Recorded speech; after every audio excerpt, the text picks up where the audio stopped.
The alien girl stared at my sandwich like she hadn't eaten in days. I stopped halfway through peeling back the foil, one hand still blackened with carbon dust from Vesper Gate's ventilation stacks. The bread was warm against my palm, fresh from a galley heater that had probably violated 6 maintenance codes, and the smell of roasted turkey and mustard cut through the station's usual mix of coolant, disinfectant, and recycled air. Across from me, she sat alone beneath a flickering blue departure board. Young, maybe 25 by human standards. Tall even while seated, with pearl teal skin that shifted toward violet wherever the overhead light touched it. Fine luminous lines traced her temples and disappeared beneath the collar of a plain gray travel cloak.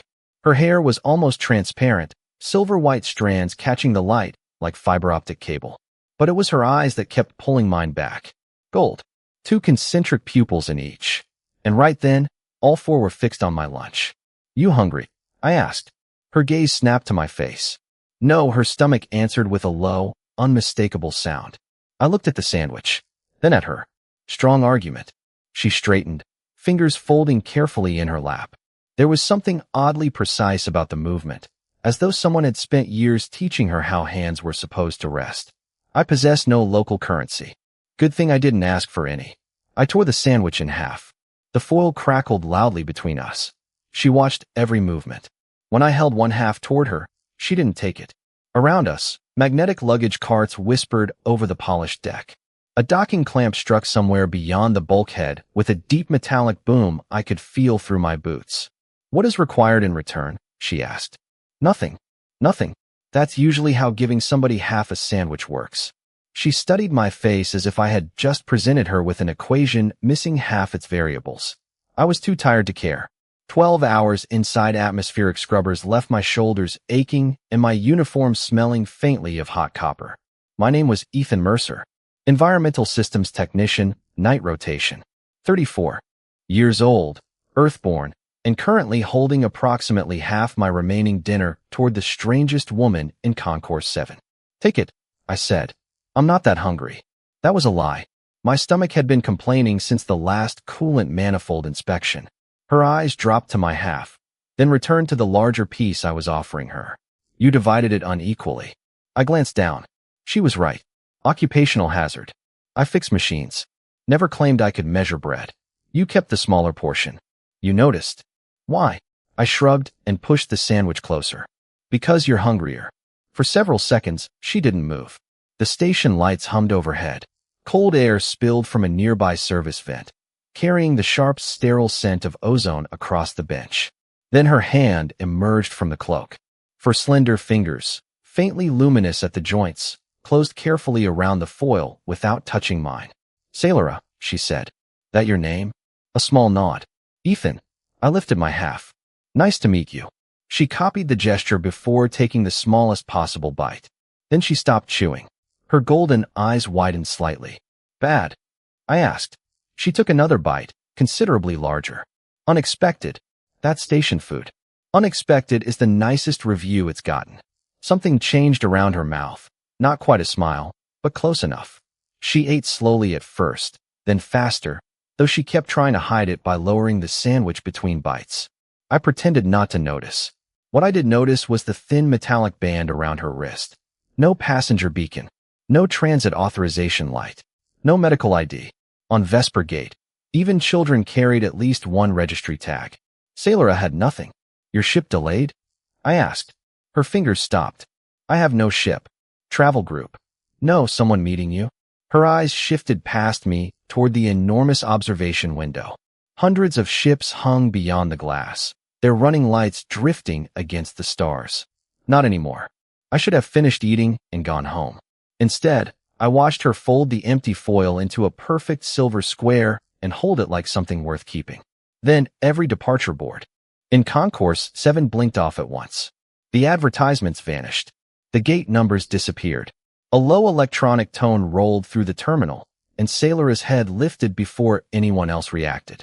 When the screens returned, they displayed a single security message in 6 languages. Unregistered sovereign class biometric signature detected. Report all unidentified travelers. I looked at the warning, then at the young alien beside me. She was still holding the wrapper from my sandwich, But now her luminous fingers had gone perfectly still. The security message stayed on the screens for 11 seconds before the concourse erupted into motion. Gate shutters hissed down over the exits. White guidance strips along the floor turned red, and the soft murmur of travelers sharpened into overlapping translator voices and the clatter of luggage against composite decking. Saelyra remained beside me, the folded sandwich wrapper pressed between her fingers. Sovereign class biometric, I said. Know what that means? Yes. Want to share? She stood. Up close, she was taller than I had guessed, maybe 6 feet, and the luminous lines along her temples brightened beneath the emergency lights. It means we should move. That was good enough for me. I caught her wrist, not hard, and guided her away from the main checkpoint as 2 station security drones descended from ceiling ports. Their scanners swept blue light across the crowd. Saelyra looked at my hand, then at me. Humans routinely seize strangers after feeding them? Only the complicated ones. I released her and opened a maintenance hatch with my technician badge. Warm air rolled out, smelling of dust and heated insulation. After you. She stared into the narrow service corridor. That passage is for machinery. Congratulations. For the next 5 minutes, your machinery. For the first time, I heard her laugh. One quiet breath of sound. Then she ducked inside. We crossed behind Concourse 7 through maintenance arteries I knew better than my own apartment. Fans throbbed behind grated walls. Pipes vibrated beneath my fingertips, carrying recycled water toward the habitation ring.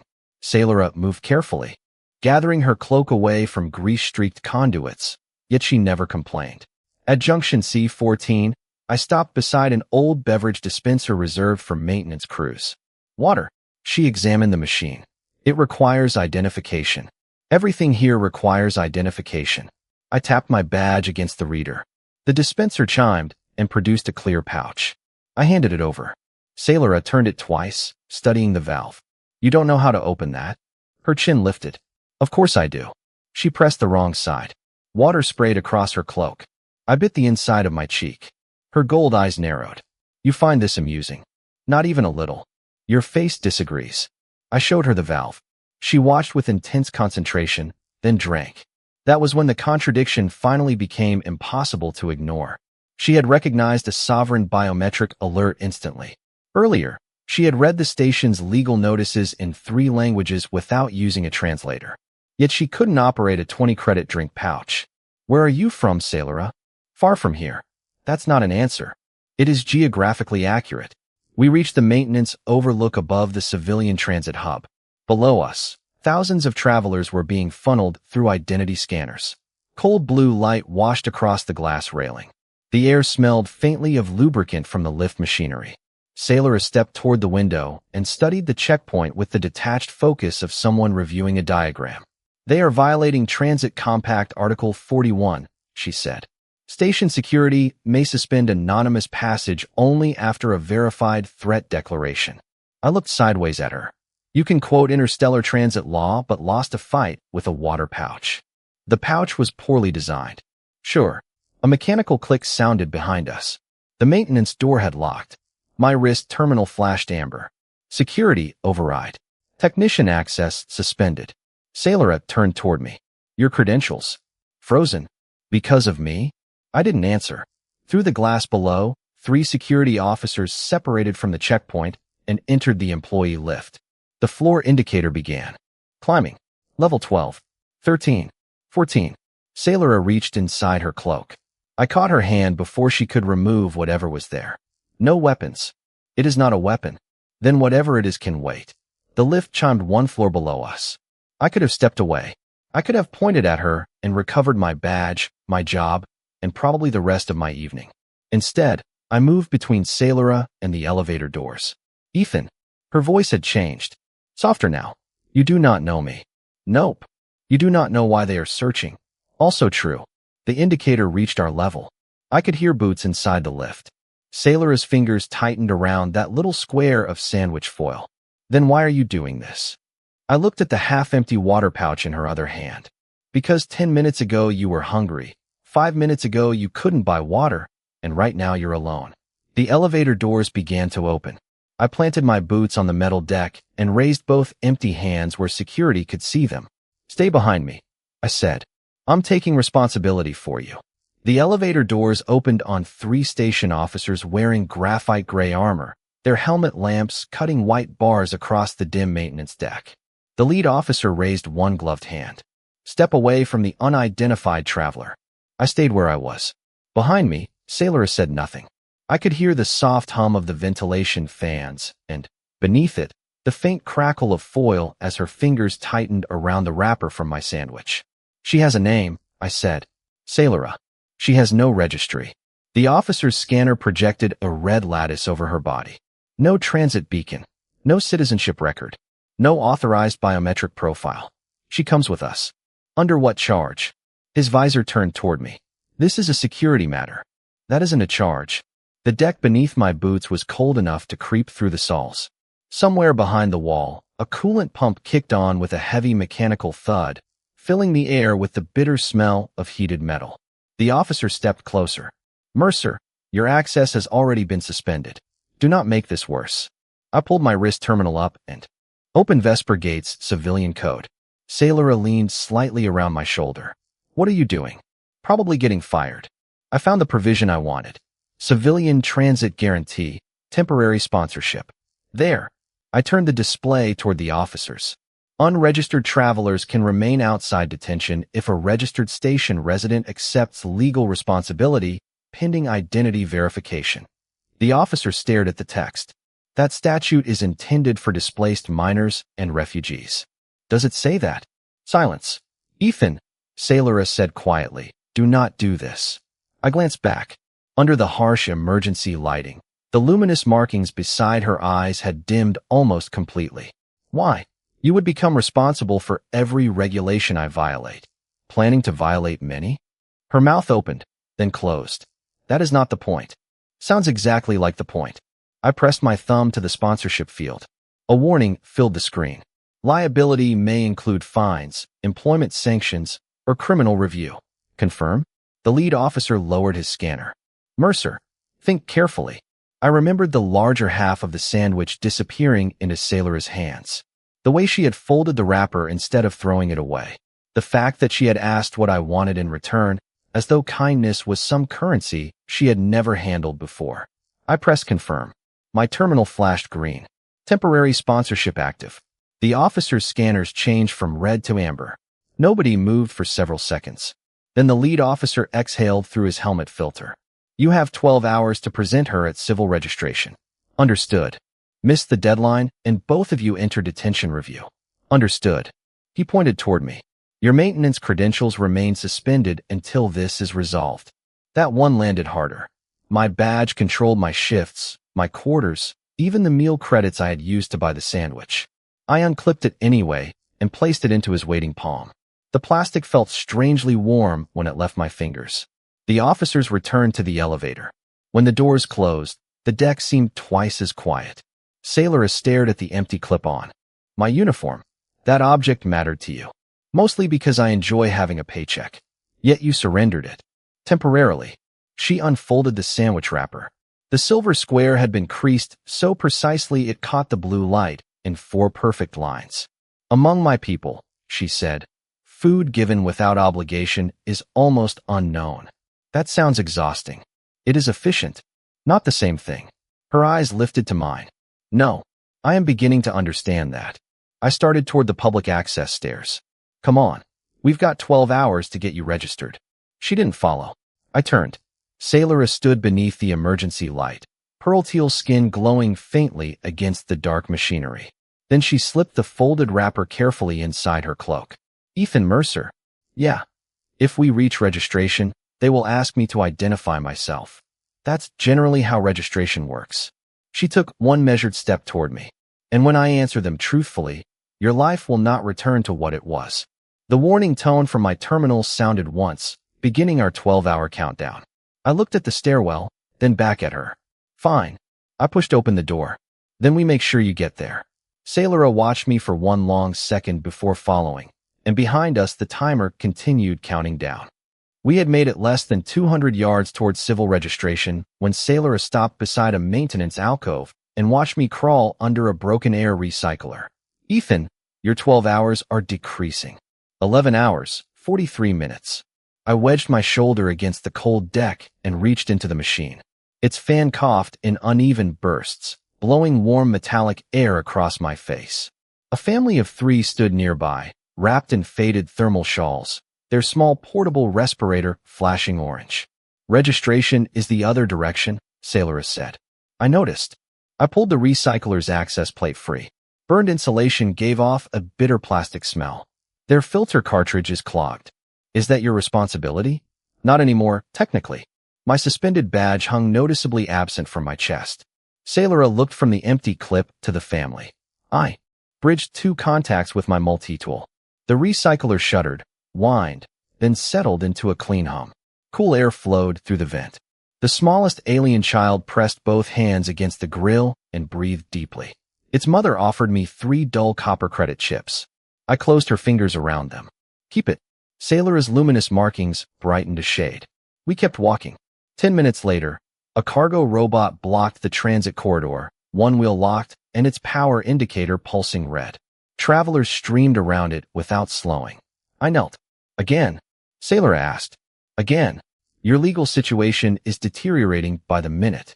The robot's situation is worse." I opened its charging panel. The connector was cracked. My portable tool cell still carried enough power for maybe one emergency repair, the kind I might need before getting my badge back. I plugged it in anyway. The robot's chassis vibrated beneath my palm, warm and scratched from years of service. Its optical strip flickered green. "Unit function restored," it announced. "Payment account. No payment. Error. Service requires compensation category. Put down bad decision." Saelyra made that quiet laughing sound again. I stood and found her looking at me rather than the robot. "The sandwich was not unusual," she said. "What?" "I believe perhaps you fed me because my appearance triggered some human protective response. That's a very scientific way of calling yourself helpless." Her chin rose. "I was not helpless. You lost to a water pouch." She almost smiled. We entered the commercial spine, where amber storefront light reflected across polished black flooring. The smell of grilled spice root drifted from food kiosks, making my empty stomach tighten. A service contractor stepped from a repair booth and recognized me. "Mercer." His eyes dropped to my missing badge. "Heard security froze you. News travels fast." He glanced toward Saelyra, then slipped a thin credit wafer into his palm. "I can reactivate a temporary maintenance credential. No questions. 200 credits. And what do you want?" "Next month's recycler inspection overlooks 3 serial numbers." Saelyra went completely. Still beside me, I looked at the wafer. 200 credits would cover registration fees, food, maybe temporary lodging for Saelyra. I pushed his hand back. "Fix your equipment." His smile vanished. "Enjoy unemployment." He walked away. For several steps, Saelyra said nothing. The station vibrated faintly beneath us as a freighter disengaged from its docking clamps. Finally, she reached inside her cloak and removed the sandwich wrapper. She unfolded it carefully until the silver foil rested across both palms. "Where I come from," she said. "People perform generosity when someone important is watching. Sounds inconvenient. And integrity when punishment makes dishonesty expensive." I glanced at her. "Also inconvenient. But you had no audience when you fed me." She folded the foil again. "You repaired breathing equipment after losing your employment access. You spent your emergency power on a machine. You refused money you need. You keeping score? I am trying to understand you." We reached a junction where one corridor led towards civil registration and another toward the habitation ring. My terminal showed 11 hours remaining. Saelyra stopped beneath the directional lights. Her golden eyes held mine. "I need to see one more thing. Registration is that way." "I know." She pointed toward the habitation ring. "Take me where ordinary people on this station live." "Why?" Her fingers closed around the silver wrapper. "Because before I tell them who I am, I want to know whether that sandwich was merely Ethan Mercer's kindness, or something your species still remembers how to give." I watched the countdown lose another second. Then I turned away from civil registration and started toward the habitation ring. "Stay close." This time, Saelyra followed immediately. The lights died while Saelyra was still holding the silver sandwich wrapper. 1 second, the habitation ring glowed amber beneath our feet. The next, every storefront, ceiling strip, and transit panel vanished into black. A deep mechanical boom rolled through Vesper Gate. The deck jumped under my boots. Somewhere nearby, glass shattered, followed by the rising whine of emergency seals slamming shut. "Don't move," I said. My wrist terminal threw a weak blue glow across Saelyra's face. Her pearl teal skin looked almost gray in the darkness, but the fine violet lines at her temples had brightened enough to outline her eyes. "I can see," she said. "Lucky you." Red emergency lamps blinked on 20 feet apart. A synthetic voice filled the corridor. "Power cascade. Habitation ring isolation in progress." I grabbed Saelyra's arm and pulled her away from a descending pressure door. It struck the deck behind us with a metallic crash. "Registration?" she asked. "Forget registration." My terminal showed environmental data instead of our countdown. Oxygen pressure was dropping. Temperature had already fallen 4 degrees. "We need the auxiliary grid." We ran. The polished commercial corridor gave way to bare maintenance decking, cold and ribbed beneath my boots. Without active circulation, the station smelled different, less disinfectant, more warm wiring, machine oil, and thousands of people breathing air that was no longer being properly recycled. At service junction H9, I forced open a manual panel. "No power. Main distribution is gone," I said. Saelyra crouched beside me. "Can you restore it?" "Not from here." I pulled a mechanical release. A narrow service hatch opened with a hiss, releasing air hot enough to sting my face. Beyond it, ladders descended into the environmental spine. "Stay here." "No, Saelyra. You accepted responsibility for me." "Exactly." I pointed toward the corridor. "Which means I'd prefer you alive." Another vibration passed through the station. The red lights flickered. She stepped through the hatch before I could stop her, then remained close enough to accomplish your preference. "You're becoming difficult." I was informed humans appreciate consistency. We descended nearly 40 feet. The lower deck was hotter, the air thick with the smell of overheated coolant. Emergency indicators painted the pipes crimson. When my boots reached the bottom, my terminal finally connected to the local diagnostic bus. The display filled with failures. "That's bad," I muttered. "Define bad." "The atmospheric recycler lost its magnetic pumps. Backup power. Should have caught it, but the bypass isn't responding." I opened another panel. Sparks snapped inside, bright and sharp. Saelyra recoiled half a step. "Can it be repaired?" "Manually." I traced the schematic. The bypass control sat across a coolant chamber almost 60 feet away. Between us and it, automated safety doors had sealed. "We need another route." Saelyra pointed toward a circular conduit above us. "That coolant return duct. Large enough." "Barely." I looked at the temperature reading. "And once emergency cooling starts, anything inside gets cooked." Her eyes settled on my terminal. "When does emergency cooling begin?" As if answering her, the station voice sounded overhead. "Thermal purge sequence armed. 9 minutes. There's your answer." The oxygen indicator dropped another 2%. I removed my maintenance jacket and wrapped it around my forearm before gripping the hot access wheel. Saelyra placed her hand over mine. "There must be another solution." "There usually is." "Good.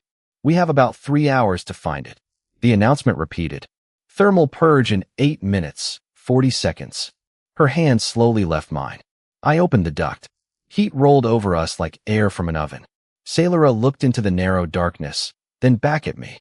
"Ethan, if you enter that passage, people upstairs lose breathable air if I don't. You no longer work for this station. Air doesn't care what my badge says." I started removing my tool belt. Saelyra's fingers closed around the folded sandwich wrapper inside her cloak, the same useless little piece of foil she had carried since I fed her. Then she stepped directly between me and the open duct. "No." Her voice was quiet, but different now, controlled, absolute. "You have spent hours giving away food, money, power, employment, and safety as though none of it belongs to you." She held out her hand.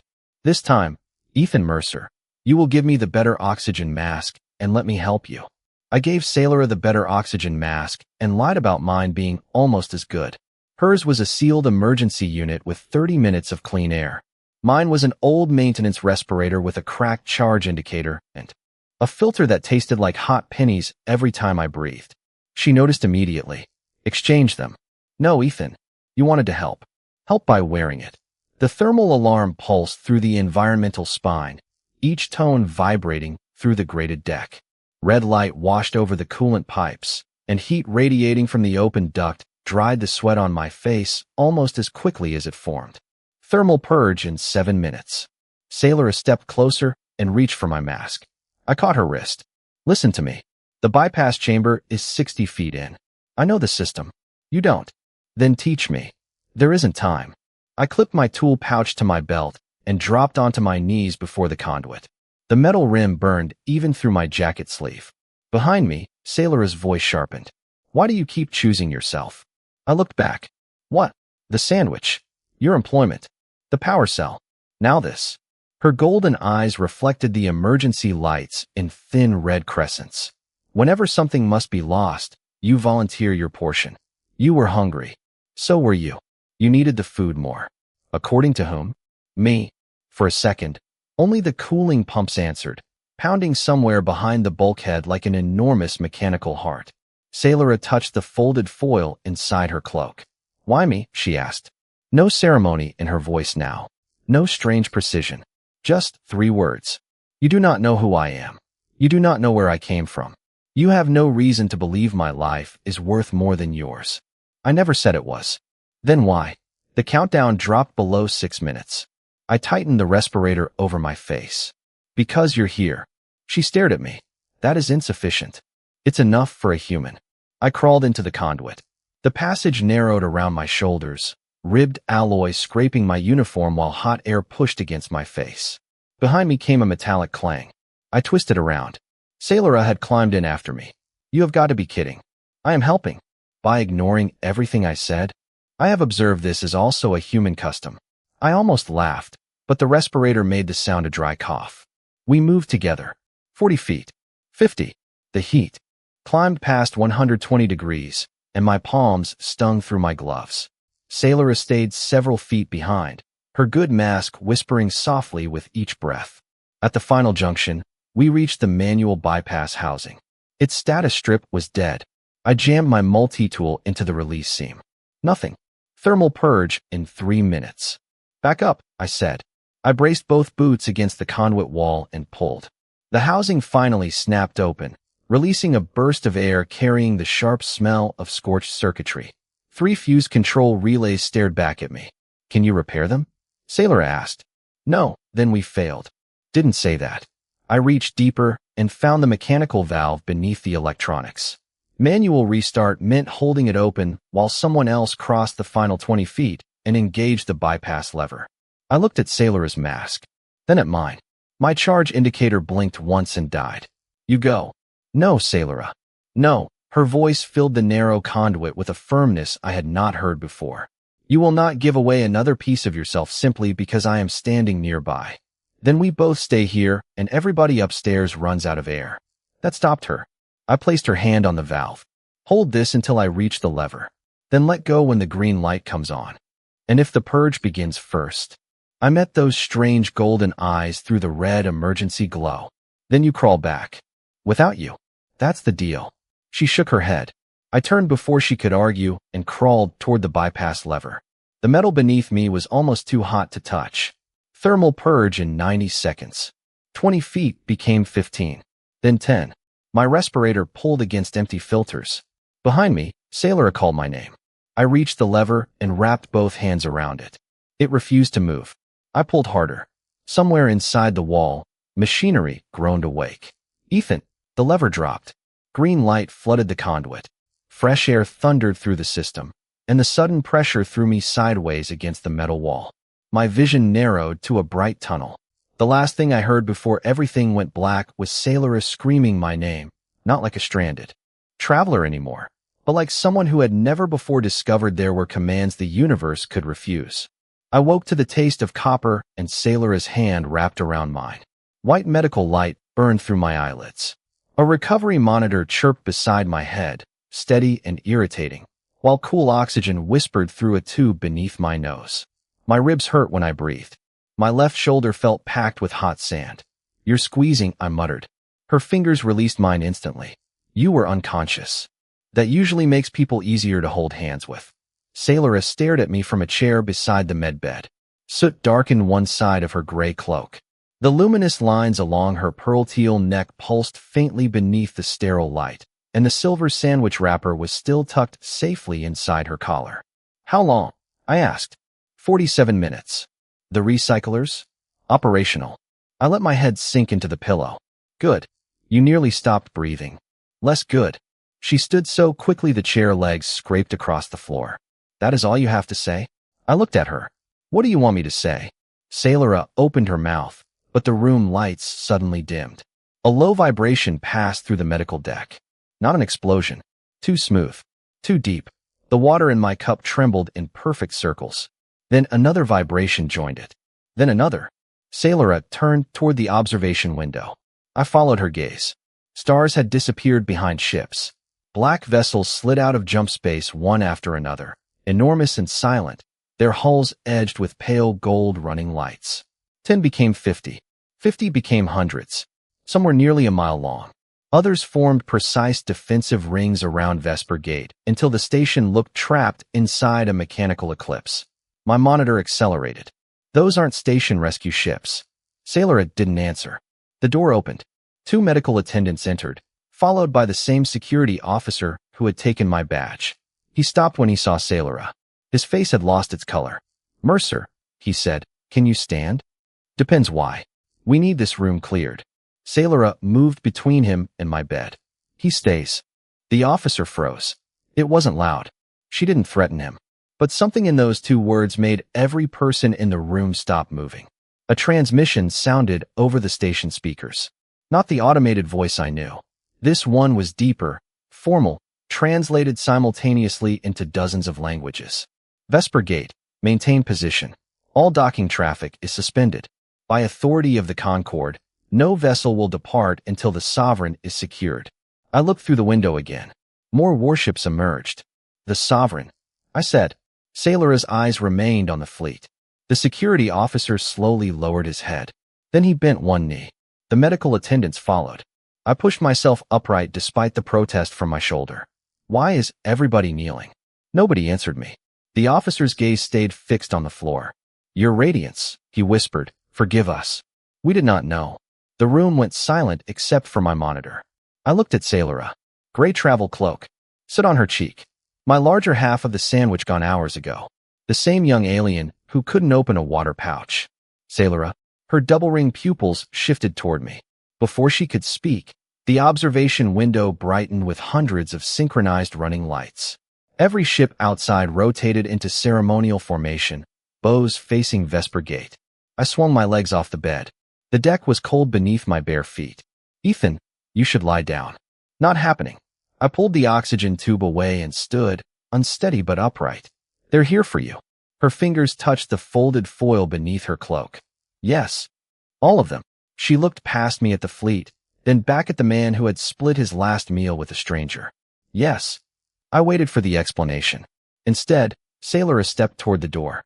The kneeling officer moved aside without being asked. She took 3 steps, stopped, and turned back to me. "You asked where I came from." Her voice was barely louder than the medical equipment. "I should have answered you." Outside, the largest vessel opened along its central hull, revealing a field of golden light wide enough to swallow a city block. Saelyra straightened, and for the first time since I had met her, she no longer looked lost. "Come with me, Ethan Mercer." Every kneeling head lowered another inch. "It is time you learned who you fed." The corridor outside the medical deck had become a throne room without anyone bringing in a throne. Officers, technicians, diplomats, and station administrators lined both walls beneath strips of cold white emergency light, and every one of them lowered their head as Saelyra passed. My hospital shirt scratched against my shoulder bandage. Bare feet slapped softly on the chilled composite floor until a medic hurried after me with boots. Saelyra stopped. "Give them to him." The medic obeyed before I could object. I pulled the boots on. "You always get service this fast?" "Usually faster." That was the first answer she had given me that sounded almost like the woman I had met over a sandwich. We entered Vesper Gate's central observation chamber. Beyond the glass, hundreds of black ships formed concentric arcs against the stars, their gold running lights perfectly synchronized. Inside, maybe 50 representatives waited around the circular diplomatic floor. Species I recognized from news feeds.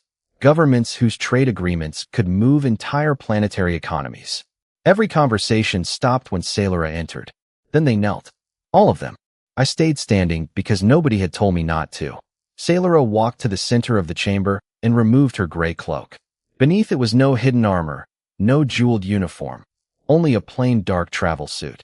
Yet the room changed anyway. She straightened her shoulders. The faint lines along her pearl-teal skin burned violet gold. "Rise," she said. 50 representatives stood at once. A tall official approached and pressed both hands to his chest.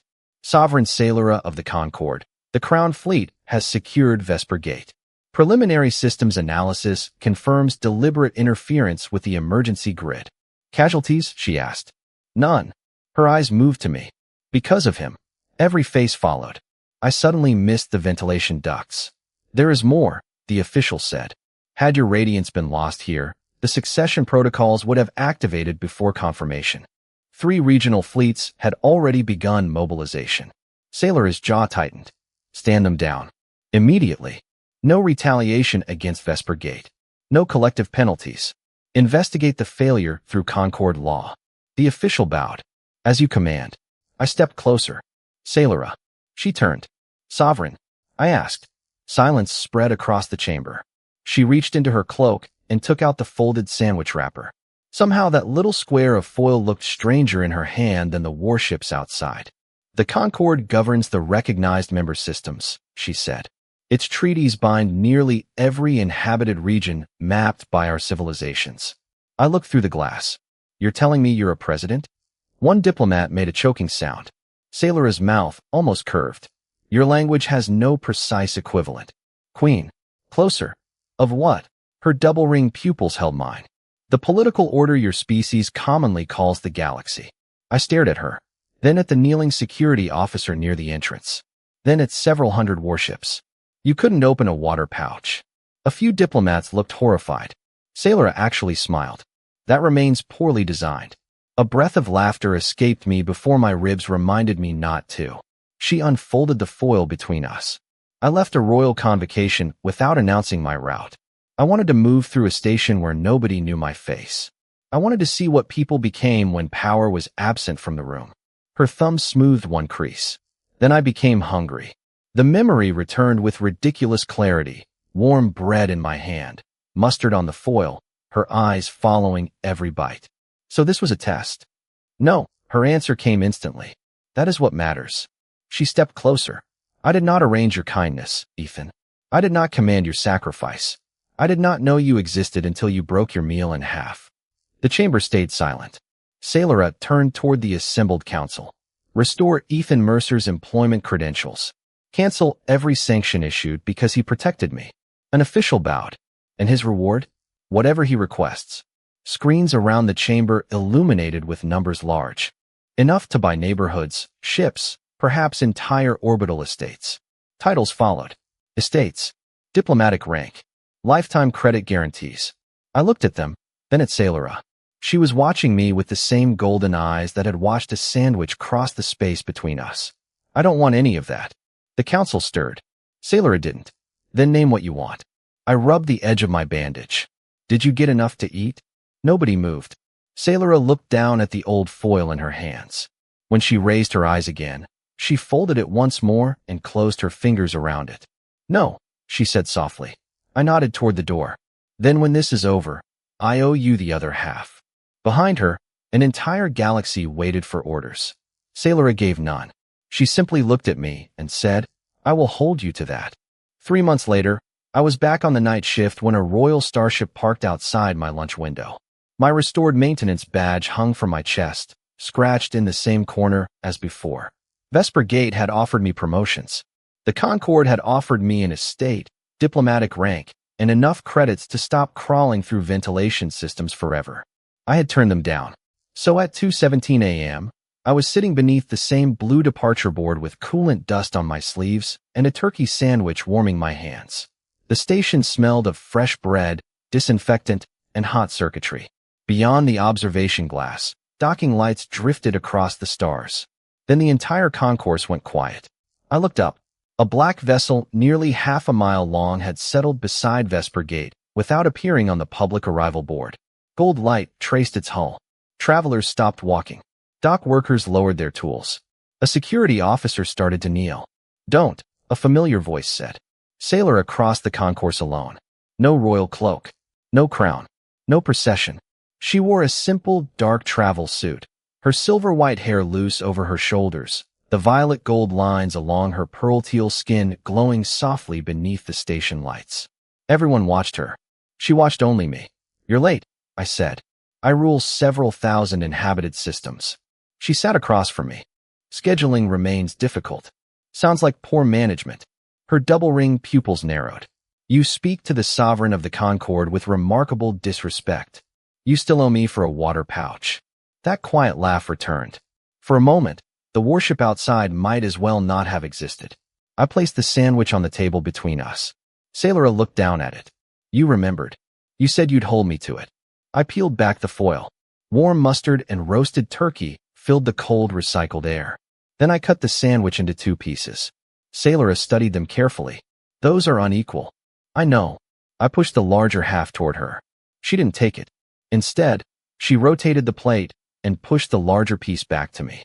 "Your species has a strange habit of deciding who needs more. You were hungry last time, and you lied about not being hungry." I picked up my half. "You noticed that too?" "Ethan, I administer civilizations. I can recognize a hungry maintenance technician." She lifted her sandwich. We ate. No diplomat spoke. No officers interrupted. Outside the glass, one of the most powerful fleets ever assembled waited for the woman sitting across from me to finish lunch. Saelyra reached into a pocket and placed something on the table. The old foil wrapper. Flattened now. Preserved between 2 thin, transparent sheets. I stared at it. "You kept that." "The Concord Archives requested it." "You put sandwich trash in a government archive?" I refused. Her fingertip rested on the silver crease. "It belongs to me." I looked from the wrapper to the royal vessel outside. "Why?" She was quiet long enough for the ventilation fans to cycle overhead. "Because everyone who approaches me knows what I can give them. Territory, protection, wealth, influence." Her thumb traced the old fold. "You believed I had nothing." I remembered her beneath the flickering departure board, staring at my dinner with those impossible golden eyes. "You looked hungry." I was. "Then it wasn't complicated." Saelyra looked toward the stars. "That is precisely why I kept it. After the incident, she told me, the sanctions against Vesper Gate had been canceled. The station's civilian sponsorship rules remained intact. My record had been cleared. The families affected by the power failure received compensation from the Concord Emergency Fund. No statues. No ceremonies with my name on them. I had asked for none. "There is one change," Saelyra said. "What did you do?" "Every Concord diplomatic station now maintains an unrestricted emergency food reserve for unidentified travelers." I stopped chewing. "You changed galactic policy because I gave you half a sandwich." "No," she looked at me. "I changed it because nobody should need to meet you before someone feeds them." I had no joke for that. Outside, Vesper Gate rotated slowly against the stars. Her fleet waited. My shift timer blinked on my wrist. Neither of us moved. Eventually, Saelyra broke her remaining sandwich in 2 and slid one piece toward me. I took it. No bow. No title. No debt between us. Just 2 people beneath a blue departure board, sharing food while an entire galaxy waited beyond the glass. I had fed a hungry stranger without knowing she ruled the stars. And in the end, the galaxy remembered not who she was, but who I had chosen to be before I knew.